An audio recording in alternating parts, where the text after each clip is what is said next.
What's up, guys? We're here with another Mat Chat with Coach Corey, and this time we're talking about kind of who to watch, who are the heroes that you should be watching to improve yourself as a martial artist. And, you know, if you're into martial arts, like, you can't help but be to just love actually seeing others do the skill at such an elite level. And so I'm sure he's going to have a ton of people. So I've asked him to share some of his favorite guys for you to watch, as well as what stands out, what should they be looking for, what are they going to learn, why they should watch them. Yeah. So guys, I think it's really important to not only watch the fights, but to find fighters that you want to emulate. And it's going to sound funny, oh, we're adults, why do we not emulate another adult? No, it's just if you're doing Muay Thai, you want to find that Muay Thai fighter that fights like you, or that you want to fight like, or for jiu-jitsu, you want to do the jiu-jitsu that this person is doing. So I think it's important because it just kind of gives you ideas of where you can take your own skill set. Okay, now I'll kind of split up between modern day and past because I think both are important. I still watch old fights from the 80s and 70s, 80s, and 90s, but I always like to start with modern day because obviously we're in modern day. Martial arts has evolved a lot, and you can see that in modern day fighters. So I'm a big fan of ONE FC, One Fighting Championship, and it's because they truly bring the best of MMA, Muay Thai, Jiu-Jitsu all together in their events. It's got a different feel from the UFC. I love the UFC, but ONE FC is my bag. That's my favorite. For my Muay Thai people, a couple of people look out for, and I've told this to a few of the students, and they're like, they watch these people and like, oh my goodness, yes, they're amazing. You should be looking at Nong O. Okay, and you're going to say, that's kind of an interesting name. A lot of Thai fighters... What am I typing in? Yeah. A lot of Thai fighters have very interesting names. Sometimes they're inherited from their gym. Sometimes they have a traditional Buddhist meaning. So you'll hear some different names. If that sounds like I'm making it up, I swear I'm not. It's just their name. But Nong O, Nong-O. He's a ONE FC Muay Thai fighter, and he's known for his knees. He's probably one of the most devastating knee strike people I've ever seen in Muay Thai. He does it very well, very fast, in a variety of fashion. He's really good. Another one to watch. I'm a big fan of Superbon. Superbon is, I believe, the ONE FC. I forget if he's bantamweight or featherweight Muay Thai champ. But he is an amazing kicker. Has some of the best rear kicks and switch kicks in the business. I love to watch him and see what he does with kicks. Real quick, ONE FC. Do they have can you watch those on YouTube? Yeah. So actually, ONE FC has an app and they have a YouTube channel. Most of their pay-per-views are free. Sometimes you gotta catch them in weird times because they're from I believe Singapore. Okay. So they'll usually be like on a Saturday morning at like 10 or 11, right? Or Friday night real late. But you can always catch their events on YouTube, and I think they just announced this week, I don't know when this is going to go into effect, but they actually reached a deal with Amazon Prime. So some way in the future, they'll be showing events on Amazon Prime, it's better for the fighters. I love that. Fighters are going to get more money. We deserve that, trust me. I also like that, I watch the UFC, like, that's, like, I want to get into everything else, but I'm like, my mental space, I don't have a lot of, like, I got to keep with one. I can't know too many people. But the frustrating thing is everything is behind a paywall, so I can't go back and, I can watch highlights of fighters. Yeah, ONE FC is more open, more free. So it would be smart for me to go with something where I can watch the fights for free, get to know those guys. And not only that, but the better thing is the UFC is just mixed martial arts. ONE FC, in one event, you will get MMA fights, you'll get Muay Thai fights, and then you'll get a jiu-jitsu match against some of the best guys in the world. They've signed some of the best black belts of modern times to just do jiu-jitsu, which is incredible. So ONE FC. So again, Nong-O, Superbon. For my ladies, I always say look up Stamp Fairtex. She is from the famous Fairtex camp in Thailand. Again, one of the most devastating knee artists there is. She fights MMA. She was actually a Muay Thai champ, and then she wanted to challenge herself. And now she's had some mixed success in MMA, but because she's picking up the grappling later in life. But she does really great. So Nong-O, Superbon, and Stamp Fairtex. That's who I'd watch for Muay Thai. For Jiu-Jitsu, again, ONE FC, you have Gordon Ryan, who's the #1 grappler on the planet, pound for pound. Dude's undefeated for years. He beats other black belts like they're white belts. It's insane. Gordon Ryan's someone you should be checking out. There's this cool young fella in ONE FC named Mikey Musumeshi. It's kind of a fun name. He's an Italian kid. And he's like a 10 or 11 time world jiu-jitsu champion. He just fought for one last week. He actually defeated Imanari, the famous Japanese fighter Imanari. Beat him, choked him out. He's someone you should watch if you like jiu-jitsu. If you want to, especially watch for back takes and leg locks, Mikey Musumeshi is the guy. The other guy I would highly recommend is, they're two guys. They're brothers. The Rotullo brothers. They actually also signed to ONE. They're twin brothers. They're 18 years old, I think, and both black belts. And they're some of the best black belts in the world. Like, they regularly beat people that have been training twice the time they've been alive and winning. So Rotullo brothers, awesome guard work, awesome guard passing, and masters of this really weird choke called the buggy choke that everyone likes to do now. They invented it, but they popularized it. So does it come out of the worm guard, go from worm guard to buggy choke? All these weird names from jiu-jitsu people. I know we're not a bunch. But yeah, they're also part of ONE. Those are the people I would recommend, since we do train Muay Thai here and we train jiu-jitsu. Those are people that are highly recognized as the world's best. So whether you're doing Muay Thai and want to see what they're doing, check out ONE FC. Or if you want to just see some amazing jiu-jitsu, no-gi jiu-jitsu, check out ONE FC, because again, they're signing everybody.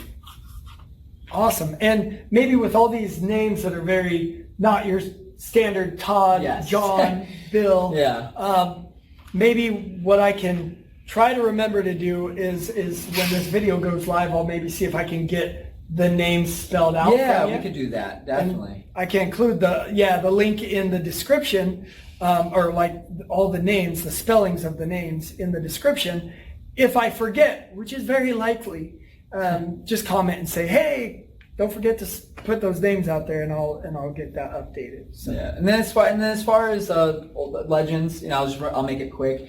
But for legends, you should always for Muay Thai, kickboxing, you should be checking out K1. There was an organization in Japan called K1. Check them out from about 1999 to about 2004. I mean, literally, it's a laundry list of names that were amazing people: Ernesto Hoos, Jerome Lebanner, Mike Bernardo, Peter Ertz.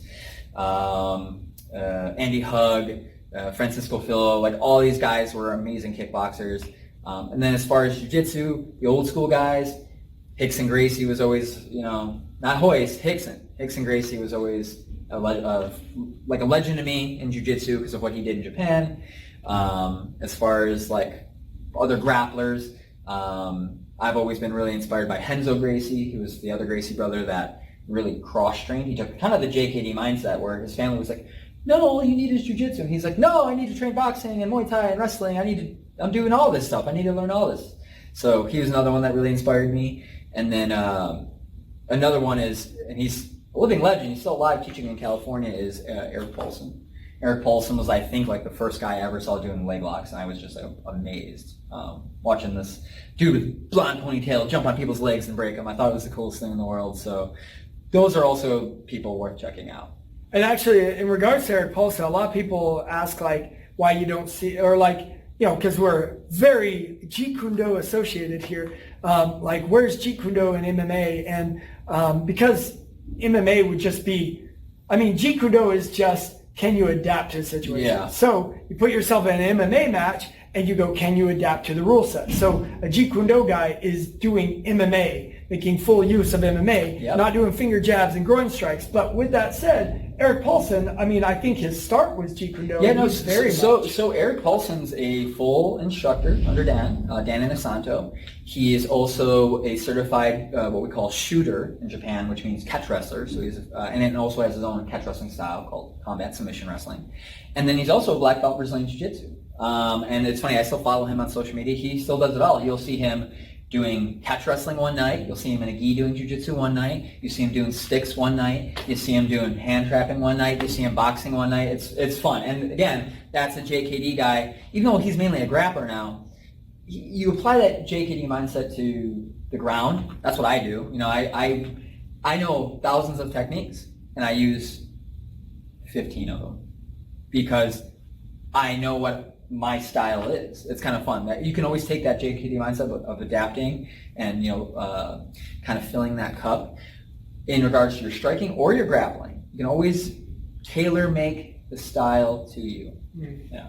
That's funny. Just a little side note on Eric Paulson. I remember because one of the things I love is like how some of these Jeet Kune Do guys are really evolving the art, which is totally what I believe Bruce Lee wanted. I mean, there's a reason why he looked at boxing. It was the closest that he had to real fighting to look at. Combat sport, yeah. Contact combat sport. It's ridiculous to think that like he would not have learned so much if MMA was there. And so I remember I was like, oh, I love seeing how Jeet Kune Do guys adapt their stuff after seeing what's working in MMA. And I signed up. So Eric Paulson has an online university where you can go on and you can see the drills he's teaching guys. I logged on to there, ended up canceling after a month because I was like, he is massive. He knows so much. Massive. Unless it is an entire library worth of stuff to learn. I was like, this is too much for my little brain. But yeah, he is a very active martial artist. Yeah, very much loves what he does. But yeah, and he's, again, like, he was one of the first guys I saw doing leg locks when I was, getting into MMA and whatnot. Like, it was Eric Paulson from the U.S. I think I was watching Volkan, who is a Russian Sambo guy that fought in Japan. And then I think I was watching like the Japanese catch wrestlers, so like Sakuraba, and Maeda. I was watching them fight in Japan, and they were also doing leg locks. But it was cool to see an American that was doing these leg locks because it seemed at the time so foreign. You saw the Japanese and the Russians doing it, so it seemed exotic. And then this, again, if you knew what Eric Paulson looked like back in the day, he was like a skinny string bean with a long blonde hair and a ponytail. It was cool watching this dude like do flying scissor takedowns and heel hooks and knee bars. It inspired me a lot in my own personal journey. So. And speaking of inspiration, actually, that goes right to the last thing I want to ask. And you probably already said these names, but who would be? Let's say somebody is just like, I'm new to the world of martial arts. I'm not really looking to watch to learn techniques, but I am wanting to just feel inspired by watching just the beauty of a fighter. Like to me, watching some of Anderson Silva's best stuff, it just is inspiring. But I'm not going to fight like him because I'm not going to go out there and pull some of the stuff he does. But it makes me want to go train. Who would be some of your favorite fighters you would say, hey, if you're new to martial arts, check these guys out. It'll make you want to get to class. Definitely. And who is active now? Yeah. Like, who are the people at any time that they could get access to? And then who right now should they be keeping an eye on? Yeah, so I mean, I guess a lot of those 1FC fighters that I mentioned at the start, like, they're fighting in modern day. Like, if you want to just see a beautiful Muay Thai or jiu-jitsu clinic in action, that's what you're going to watch. As far as like just kind of inspire you, like I always say when I watched, and it's free on YouTube. If you ever want to get inspired, I watched the documentary called Choke with Hickson Gracie when I was younger, and that inspired me. When you see this guy, like, he was fighting in MMA when there was no weight classes, when people would regularly cheat and eye gouge you and groin strike you and stuff like that. To watch him have this almost like samurai type spirit and go to Japan and defeat the best fighters at that time in the world, that was really inspiring. So check out Hickson Gracie. Another one to check out is Peter Aerts. He's probably my favorite kickboxer of all time. He fought in K1. Not active anymore. Obviously, he's a bit older. He's had a lot of wars. But if you ever want to see like beautiful Dutch Muay Thai with a lot of power and a killer rear round kick, Peter Aerts is the guy to check out. And then, I guess as far as, I'll say my favorite match of all time, if I had to pick one combat sports match, whether it be MMA, Jiu-Jitsu, Muay Thai, kickboxing, I highly recommend, I don't know if it's on YouTube, I think you can find it on Daily Motion. It's weird copyright stuff. But there was a fight in Pride back in the day, the Pride Fighting Championships in Japan. And it was Carlos Newton, who was a very famous UFC fighter at the time, versus Kazushi Sakuraba, who's one of my heroes. And they were both known, they were fighting MMA, but they were both known as grapplers. So legend has it, before the match, they had a gentleman's agreement. They shook hands and said, hey, let's not really strike. If we strike, like have it be light, just make it look good for the crowd. But like, let's see who the better grappler is. And they literally, if you want to see a clinic of no-gi grappling, and I'm talking fast-paced where it's almost like a boxing match, Carlos Newton versus Kazushi Sakuraba. Literally, you hear the Japanese audience, which is usually very reserved and quiet, and just will clap every once in a while. The whole time is, oh, and then clapping like insane because the exchanges in the match are, I can't even describe them. They're insane. So check out that match if you can sometime. Carlos Newton versus Kazushi Sakuraba. And while we're talking pride, just for the fun of it, watch the Aussie Man review of the fight with not Dan Severn, but Don Fry. Don Fry and Takayama. Funny, like best commentary on a fight ever, and best fight. Yeah, if you guys like hockey fights, that is the number one fight in the world. It's entertaining. I remember in high school seeing that for the first time, and probably showing my friends that thing 100 times because I'm like, this is crazy right here. Like, listen to Forrest, watch that video. You'll be enjoying. Have you seen the Aussie Man review of it? No. Okay, once I hit stop, I'll show it to you. Awesome, guys.